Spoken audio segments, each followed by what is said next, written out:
Death Knights are a relatively recent addition to the Warcraft universe, but they're one of the most unique and the most badass classes in the game. There are multiple generations of Death Knights, each of them being different, especially the first when compared to the later ones, but all of them incredibly powerful in their own way. All Death Knights used to be something else before becoming what they are now, and in Undeath they are enhanced beings, much more cruel, resilient, and capable of wielding necromantic magic. So, what are the most powerful Death Knights in the lore? You've probably heard it by now, Raid Shadow Legends, one of the most complex mobile games out there. With 500 champions to collect, millions of artifacts, combinations are endless. Raid is free to play on mobile and PC, and if we can get 100 installations, I'll be making another top 10 class video within the next 2 weeks. As a game, Raid is relatively simple to get into. You can choose hundreds of champions, build them, upgrade them, collect new items, create teams, and then with all of that you can do PvP, arena, dungeons, and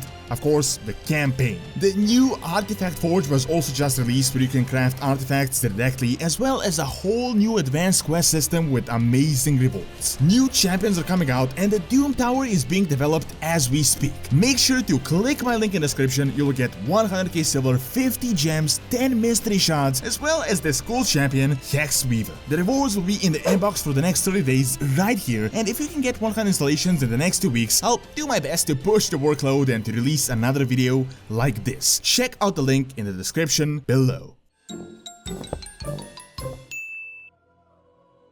Number 10. Fredrick and Marvin. I know this is not one character, but these two guys are quite similar. So both Fredrick and Marvin were captains and essentially the left and the right hand of Arthas. Fredrick was the son of a farmer that joined the Royal Guard, while Marvin was also a member. Despite Arthas being their superior, both of them were his close friends and were extremely loyal. They followed him from the investigation of the plague and the meeting with Jaina to the purge and even to the icy lands of Northrend. While Arthas searched for Frostmourne to defeat Mal'Ganis, they were in charge of defending their camp from the never-ending siege at the hands of Mal'Ganis. Ultimately, they helped defeat the Dreadlord, but suddenly Arthas just disappeared into the wilderness. Fredrick was the one to search for him first, and as soon as he found him, he was killed and raised as a Death Knight. Soon enough, Marvin joined them as well, and the entire army that had followed Arthas. Since then, they had served Arthas, and we actually faced off against them in the Halls of Reflection in the Icecrown Citadel, where they were ultimately defeated, and now they will be making a new appearance in the Shadowlands. While we don't know too much about their actual power levels, being so close to Arthas in life and in death, they can't be anything other than just powerful. Number 9. Nazgrim. Nazgrim was one of the greatest generals of the New Horde and even the Horde overall. He started as a sergeant back in Grizzly Hills, but he was quickly promoted as he participated in literally everything since. As a legionnaire, he was sent to Vashir, and after success there, he became a general and was the main leader of the Horde forces in the invasion of Pandaria. There, he was crucial in every mission against the Shah, the Alliance, and everyone else that threatened the Horde. Ultimately, we were the ones that had to kill him in the Siege of Orgrimmar, as well he disagreed with Garrosh. His orcish honor bound him to the war chief, and he stood by his side until the very end. While not right, it's not a hill you wanna die on, you can't really blame him for respecting his warrior code. Then, as we needed every help we can get, the Lich King decided to raise him as a member of the new Four Horsemen. Immediately he is thrown into the fray, and he seemed quite dominant, easily strangulating and cutting down foes, from the Scarlet Crusaders to demons. Nazgrim was a part of the Battle of the Broken Shore and will be playing a role within the Shadowlands, not certain what role exactly, but after all, he is one of the Four Horsemen now. Number 8. Sally Whitemane. A very tragic character and initially just a priestess of the light. At a certain point in time, she became the High Inquisitor of the Scarlet Crusade, and as the Crusaders began to quickly slip away into insanity, she became a serious thorn in the side of both the Alliance and the Horde. When the Scarlet Crusade was at the peak of their power, they could launch expeditions and invasions and were quite a significant force, she was one of the most powerful and influential figures on Azeroth. However, the Scarlet Crusade began quite rapidly falling apart, and she survived all of those troubles until the time of Mists of Pandaria, when Sally was defeated by Lillian Voss, unable to resurrect herself. Then, around Legion, recently she was resurrected, but this time as a Death Knight and a third member of the new 4 Horsemen. Together with the rest of the elite Death Knights, she attempted to resurrect Tyrion, helped us on the Broken Shore, and will now play a role in the Shadowlands. So, sadly, Whitemane has gone a full circle, from a tragic young girl to a priestess to a maniac to a major villain to now helping us as a Death Knight. Seeing that Whitemane has been on both sides of life and death coin many times, she will no doubt be quite useful in the Shadowlands. Number 7. Teron Gorefiend.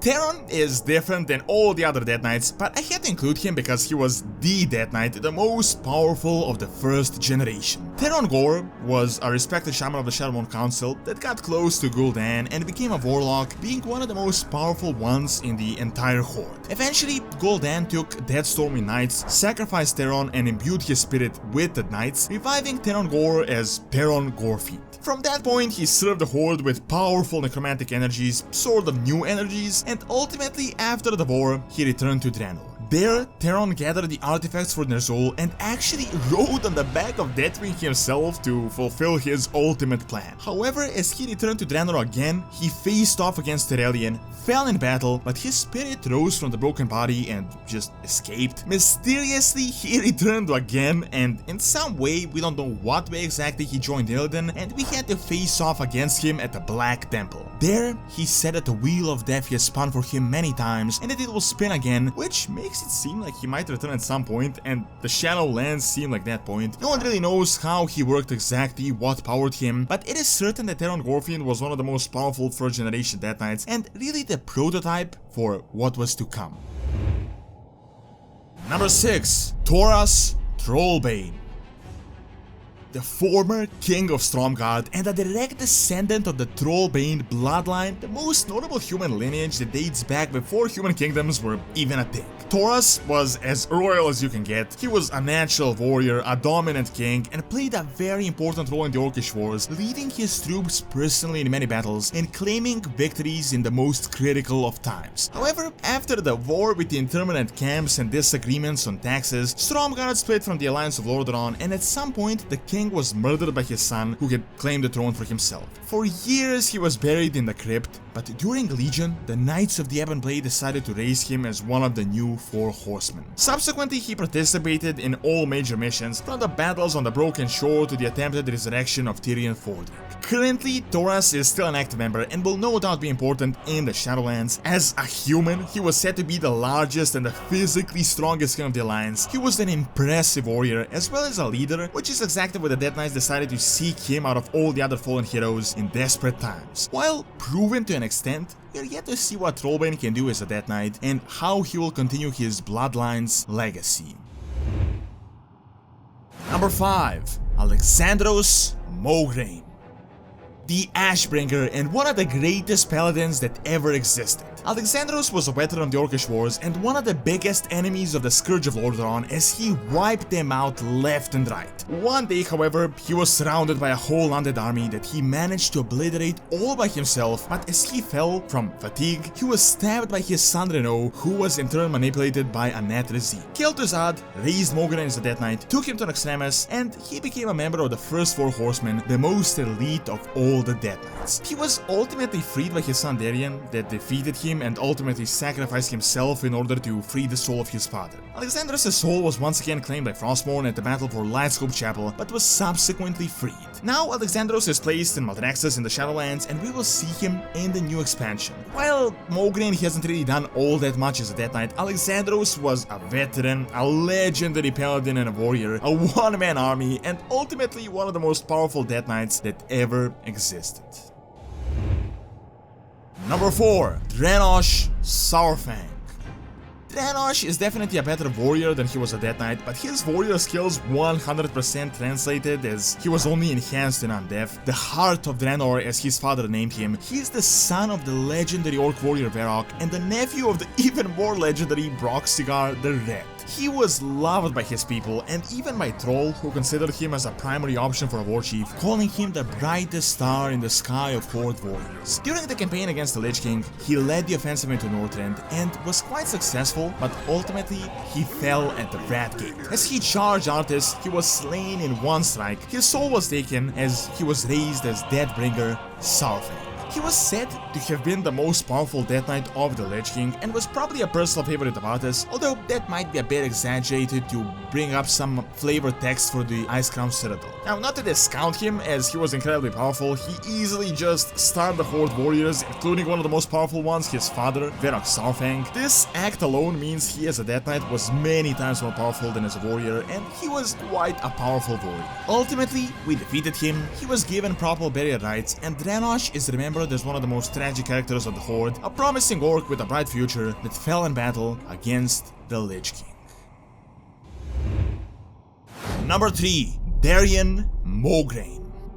Darian is a troubled soul, a paladin, and one of the greatest Death Knights ever known. He is the son of Alexandra Mograine. He fought the undead of Lordaeron and was dedicated to free his father's soul from the corrupted Ashbringer. He charged Kel'Thuzad himself in a last-ditch effort to do an act of love greater than the act of evil, and he plunged the Ashbringer into his own chest, seemingly freeing his father's sword and damning himself to undeath. Darian was made the High Lord of the Death Knights of Arceus and had now worked for the Lich King.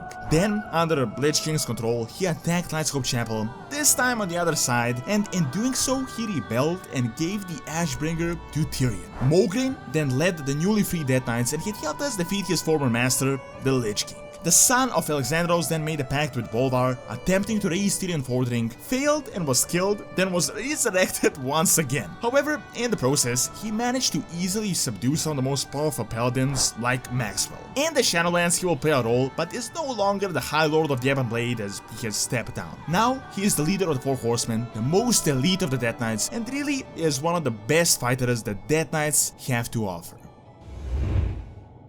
Number 2. Bolvar Fordragon.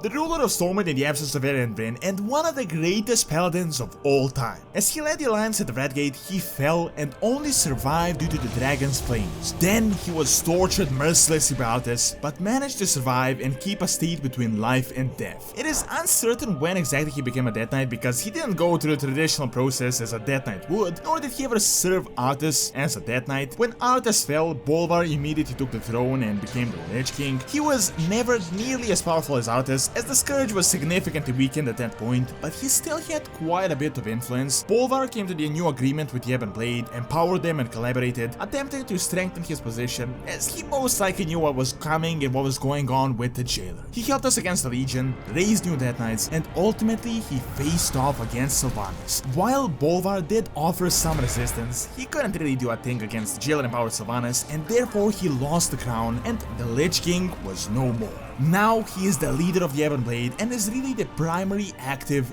Death Knight. We've never really seen him in combat, so it is hard to offer concrete data on how powerful he is, but look at it this way, one of the strongest paladins, a guy that survived the worst torture ever, he survived that plague that was thrown by the Forsaken, the Lich King for many years, and now a Death Knight. As Bolvar has been on all sides of life, he is at the very least an elite Death Knight, and at the most the strongest currently active Death Knight on all of Azeroth.